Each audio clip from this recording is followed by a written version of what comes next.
Ética queer. Jotas, travestis y marimachas. Un crujín sonoro de inteligencia sexual y voces deformadas. El siguiente contenido puede herir sensibilidades LGBTIQ-fóbicas. Así que, porfis, tome sus precauciones. Hola, hoy te voy a enseñar unos juegos muy divertidos para tu fiesta de revelación de género. Primero, pídele a tus invitados que voten en un tablero si piensan que el bebé será niño o niña y pídeles que escriban un nombre por cada letra del abecedario. El equipo azul solo podrá escribir nombres de niño y el equipo rosa de niña. Y ahora sí es el gran momento de que los padres revelen el sexo del bebé. ¿Quién habrá acertado, equipo niña o equipo niño?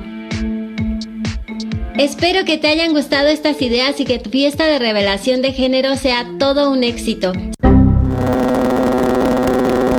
¿Qué fue primero? ¿El sexo o el género? Las categorías mujer-hombre tienen una historia colonial de dominación.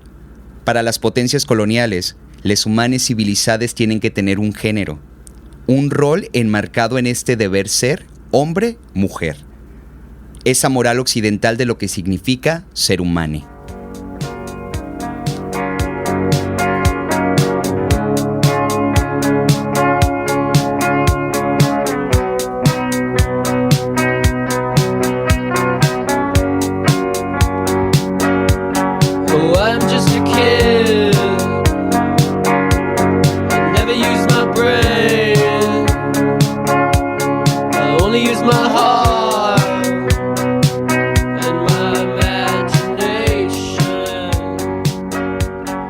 Saben, recuerdo que la primera vez que estuve en territorio Comcac, en la alucinante Punta Chueca, el chamán de la comunidad se dirigía a mí en español sonorense, en castellano desértico, y no podía decidirse de cómo referirse a mí, si como él o como ella.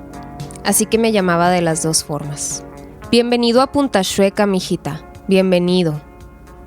Me sentí bastante halagada de que esa persona respetable que apenas conocía reconociera la ambivalencia de mi género. Conforme iba conociendo y conversando con otras personas Comcac, me di cuenta que no era tanto que el chamán considerara conscientemente mi situación política respecto al género, sino que en su cosmogonía, transmitida en su lengua, el concepto ella y él, hombre y mujer, no existen. Entonces las personas ahí, el chamán, nombran a lesotres indistintamente cuando hablan en castellano. Porque sí, el género es una narrativa articulada para ejercer poder y control sobre los cuerpos, y esa narrativa fue transmitida por los colonizadores a través de sus lenguas occidentales que fueron impuestas sobre los pueblos nativos a base de violencia y muerte. Me di cuenta entonces que no se trataba de mí. Ahí podíamos por lo menos nombrarnos desde su cosmogonía no binaria. Esa que no logró domesticar el español. Esa que no logró contaminar la colonización con sus mecanismos de opresión. Fue bien bonito que los niños cantores de la Punta Chueca entendieran perfectamente cuando les decía, después de dudar de mis palabras, yo misma, dudar, que yo no era nada, que no era ni hombre ni mujer. Lo entendieron, sin cuestionar mi expresión sexual, pensando en esta mirada cis que generiza los cuerpos. Incluso algunas de ellas me compartieron que ellas tampoco eran nada, que no se identificaban como niñas ni como niños. Ahí me quedó tan claro que hemos tenido que aprender a encarnar los géneros binarios como identidades, lo cual no está mal. Pero entonces, ¿por qué habría de estar mal desidentificarse?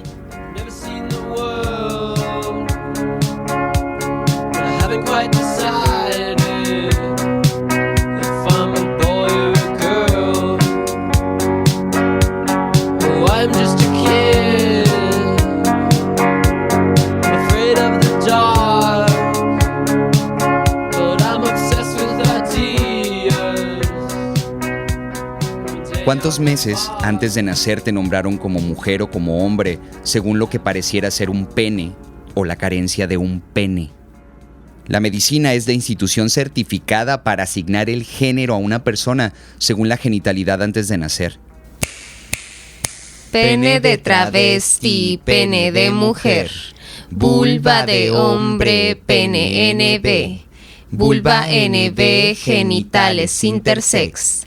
Esto es radical, estamos desarmando su coherencia colonial.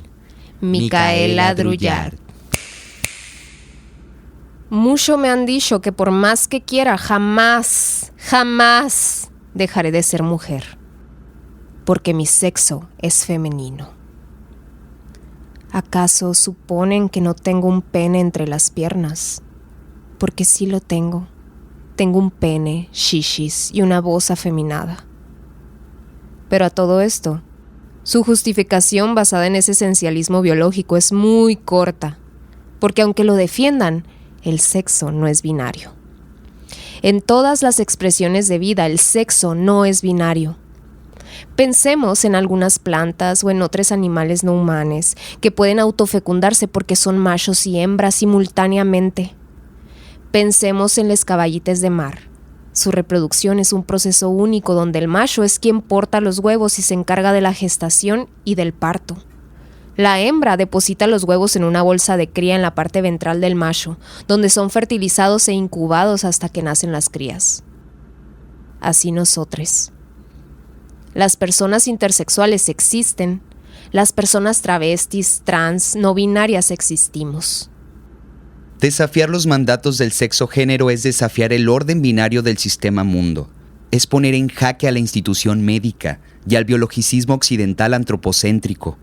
No hay exámenes psiquiátricos, ni psicológicos para entendernos como personas trans.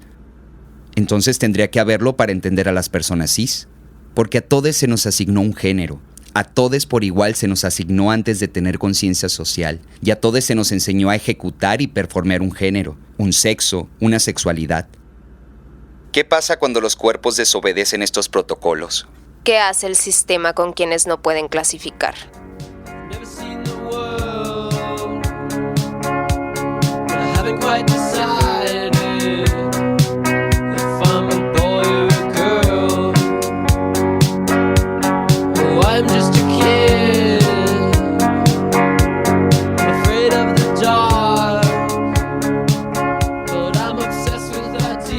Pues me llamo Aloe Meléndez, nací en Ensenada, apenas hace como 2 años me mudé acá a Hermosillo para terminar la escuela y para también poder como explorar todas esas partes de mí que todavía no sabía si se iban a quedar ahí o no. Cuando tenía 7 años recuerdo que le preguntaba a mi primo, ¿qué se siente ser tú? Y él me decía, no sé, no te puedo decir cómo, no sé cómo. Y él me preguntaba, ¿qué se siente ser tú? Y tampoco se lo podía explicar. Toda mi vida crecí con las personas tratando de decirme como, los niños hacen esto, las niñas hacen esto, y darme esta idea de qué es lo que era un género para ellos y tratando de que yo lo entendiera. Y puede que sea por tener mi condición, por ser intersex, pero siento que yo nunca entendí lo que trataban de decirme, y cuando yo intentaba decirle a ellos tampoco lo hacían. Creo que no es algo simplemente de identidad o sexualidad. Siento que toma muchas cosas en cuenta, políticas, sociales, culturales. Y siento que este tipo de cosas también influyen mucho en el género. Hay diferentes, digamos, arquetipos, estereotipos de personas. Y pues todas esas también tienes base en el género. Entonces, pues también es muy difícil para las personas entender a alguien intersex porque no tiene una base a la que referenciarlo. El modelo Agnes es un fragmento extraído del libro Texto Yonki de Paul B. Preciado, filósofo disidente del sistema sexo-género. En octubre de 1958, una joven acude al departamento de psiquiatría de la Universidad de California, en Los Ángeles. La reciben un psiquiatra, un sociólogo y un psicólogo que realizaban una investigación sobre identidad sexual. Su apariencia es convincente, es alta, fina y con formas femeninas. Presenta genitales masculinos y un pene normalmente desarrollado, así como caracteres secundarios del sexo femenino, como pechos de talla mediana y carencia de vello en cara y cuerpo.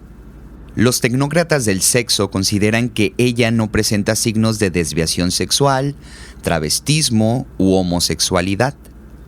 Agnes fue diagnosticada como un cuerpo intersex, con lo que la medicina llama síndrome de insensibilidad a los andrógenos. Una persona intersex es una persona que biológicamente tiene diferencias en su, digamos, identidad sexual. La mayoría de las personas tienen alrededor de 5 diferentes, digamos, características que definen su sexo biológico. Cromosomas, tamaño de gónadas, el tipo de recepción que tienen sus células, sus niveles hormonales y su propia identidad de género, cómo se identifican entre ellos. Entonces, una persona intersexual es alguna que tal vez su identidad de género es hombre, pero sus niveles hormonales son los de una mujer. Tal vez sus células tienen recepciones como las de un hombre, pero su cuerpo se desarrolló como el de una mujer. Entonces, sus cromosomas pueden ser XY, pueden ser XX, pueden ser X nada más, pueden ser XYY. Hay personas que tienen miles de diferentes tipos. Muchas personas que tienen XY no se dan cuenta que lo tienen porque existe una cosa en la Y que se llama SRS, que es la que modifica digamos, la masculinidad de este cromosoma. Entonces estas personas viven toda su vida pensando que son mujeres cis y luego descubren que cromosómicamente son hombres. De hecho, en Estados Unidos y en muchas escuelas aquí en México se hacían antes estudios cromosómicos en las clases de biología por diversión o para aprender a hacerlo, pero los dejaron de hacer porque la gente se daba cuenta que era intersex y se iba a su casa llorando. Pene de travesti, pene de mujer. Vulva de hombre, pene NB. Vulva NB, genitales intersex. Esto es radical. Estamos desarmando su coherencia colonial. Micaela Druyard. Yo cuando estaba en la primaria recuerdo que nos enseñaron el libro de ciencias naturales y lo abrieron ahí, ¿no? De que hombre y mujer en cada página. Y yo le pregunté a la maestra que si me podía dar más información. De hecho, esto fue una escuela aquí de Hermosillo. Y me dijo que me dejara de estar burlando de esas personas. Y yo le empecé a preguntar más cosas. Decía, ¿pero qué pasa si una persona tiene XW o algo así? Porque no entendía de qué me estaba hablando. Y todos mis amigos sabían que yo era diferente. Entonces como que le estaban tratando de decir, no, pero es que es en serio, ¿quieres saber? Yo siempre supe pues que era diferente y sentía que había, digamos, un set de reglas que se me estaba dando y que yo sabía que no podía cumplir. En mi familia notaba que de vez en cuando intentaban como ver qué es lo que había detrás de la cortina. De vez en cuando me decían como que, ay, vamos a ver cómo se te ve este vestido. O, ay, vamos a hacer tal cosa, vamos a pintarnos las uñas. Y otros días era, vamos a jugar fútbol. Como que intentaban ver cómo podían hacerme encajar de vez en cuando o ver si realmente estaba encajando o algo así. Entonces tampoco siento que haya crecido como en una burbuja porque yo era consciente de esto. Fue más difícil cuando empecé a entrar a la escuela. Pues recuerdo que separaban, ¿no?, a los niños y las niñas y todo eso. Y yo me quedaba en medio de las filas y tenían que ir a moverme. Y yo nunca les decía por qué, porque no quería asustarlos, supongo. Sabía que era algo extraño, sabía que era algo que tenía que ocultar. Pues fue así como hasta los 18 años. Es como darte cuenta que estabas en una cueva, pero apenas saliste ayer. Agnes, tras un detallado análisis endocrinológico y hormonal, siguiendo el protocolo Money con respecto al tratamiento para intersexuales de reasignación de sexo a través de técnicas hormonales y quirúrgicas, se le concede el derecho a obtener una vaginoplastia terapéutica para restituir la coherencia entre su identidad hormonal y su identidad física. En 1959, Agnes será operada. Con el cuerpo cavernoso del pene y los testículos amputados, se le fabricará una vagina a partir de la piel del escroto. Más tarde, Agnes accederá al cambio de nombre legal, es decir, que un nombre femenino figure en su carné de identidad. La razón por la que es tan difícil para las personas hablar de estos temas, más sobre ser intersex, es porque existe esta creencia muy arraigada que la biología nos va a dar la respuesta sobre la sexualidad, nos va a dar la respuesta sobre diferentes estilos de vida.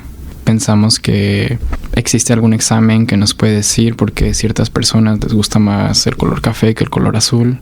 Varios años después de su vaginoplastia, Agnes vuelve al médico y dice entonces haber sido un joven de sexo anatómico masculino, que comienza en los inicios de su adolescencia a tomar en secreto estrógenos que le han sido recetados a su madre como parte de una terapia de tratamiento antimenopáusico.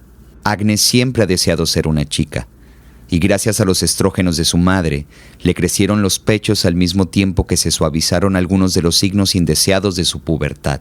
Durante años la medicalizaron, intervinieron su cuerpo y usaron su historia para alimentar archivos académicos, sin considerar su propia voz. Pero Agnes les desobedeció, escribió su experiencia y así saboteó el archivo médico.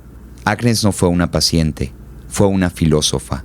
Agnes no encajó en los límites del género y eso la hizo peligrosa, pero también lúcida, una hacker del sistema sexo-género. De vez en cuando no puedo dormir y empiezo a hacer poesía también. Me despierto y los escribo. Luego los siguientes días no recuerdo que lo escribí y estoy tomando café y me lo encuentro en mis notas.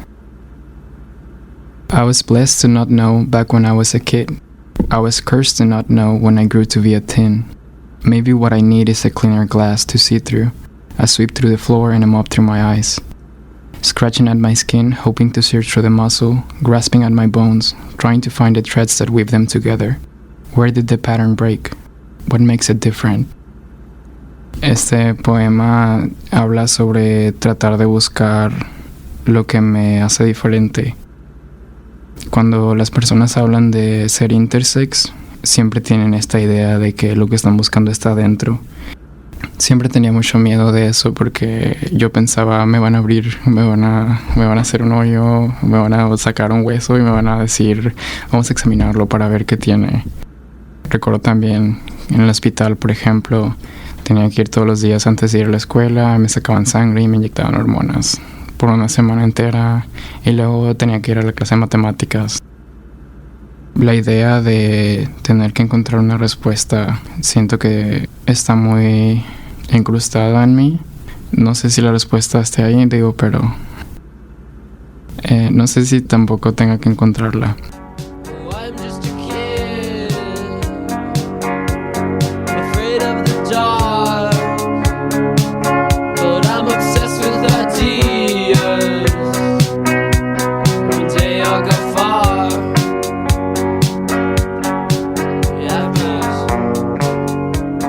El siguiente fragmento, llamado Mitad y Mitad, pertenece al libro La Frontera, Borderlands, de Gloria Anzaldúa.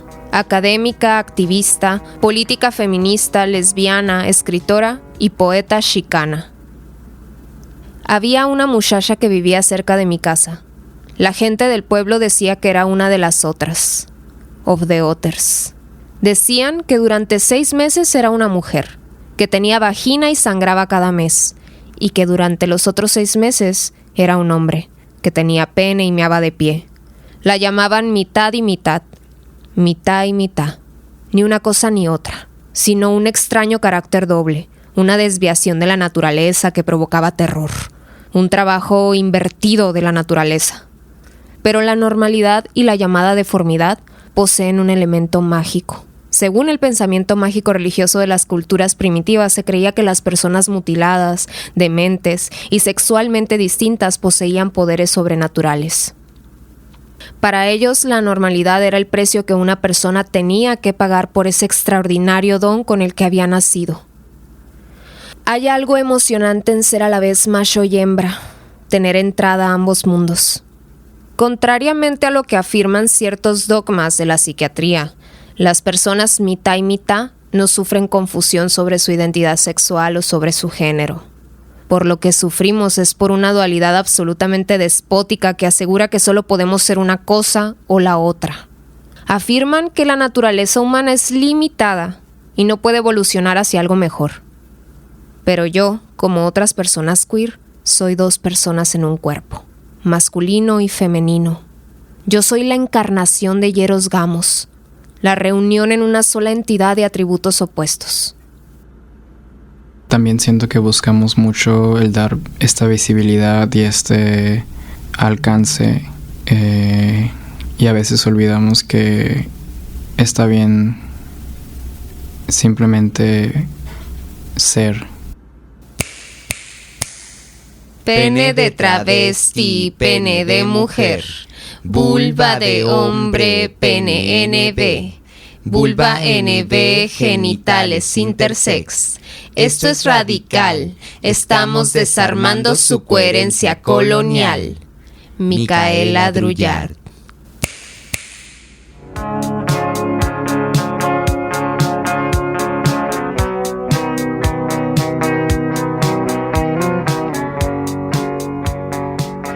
Así me dice mi papá. El no binario. Me preguntó el otro día, ¿tu novia es lesbiana o es bisexual? ¿O qué es? Pero dijo, hetero no es, pero como nomás eres medio mujer, no sé. Y me dijo, ¿bisexual se dice? Y yo, sí. Y me dijo, bueno, pues vamos al Carl Jr.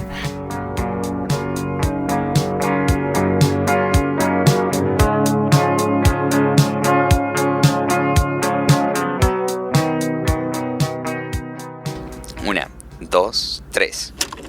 Él es Daniel Borbón y tiene una gatita tan hermosa que se llama Artemisa como la diosa griega. Ella es René Gerardo y tiene una perrita muy bella que se llama Mina, como la cantante italiana. Y es muy sobreprotector. Y estamos reflexionando sobre qué es ser queers con C en este presente. Y tratando de ser cada vez más étiques. Ya quedó. Dale. Ética queer. Jotas, travestis y marimachas. Un crucín sonoro de inteligencia sexual y voces deformadas.